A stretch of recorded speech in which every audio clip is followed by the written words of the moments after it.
Welcome to Crowd Europe. PS states that all reasons for the state of emergency are maintained.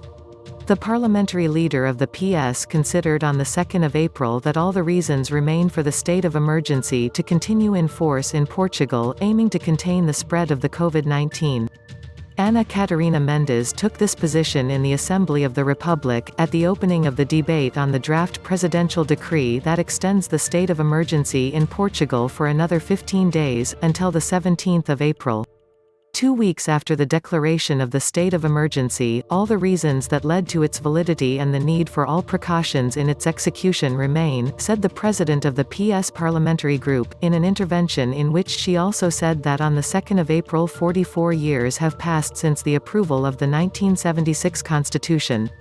In her speech, Catarina Mendes defended that the country is being able to act politically based on scientific evidence, leaving the health authorities the irreplaceable role of defining the guidelines to fight the scourge and the government the role of to lead the political response, both in terms of public health and in measures to mitigate the economic and social effects of this pandemic.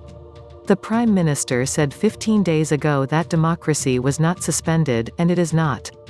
It never hurts to underline the involvement of Parliament, parliamentary leaders and party leaders in monitoring the situation, she said.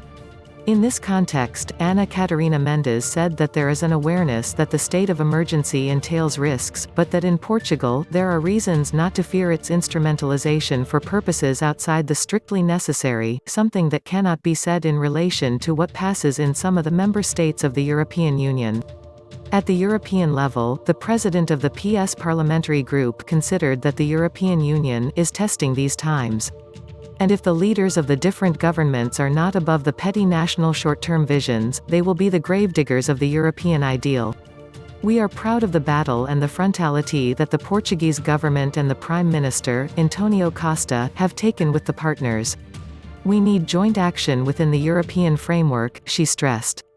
In the economic and social plan, Catarina Mendes defended that the economy and, above all, people, are being protected.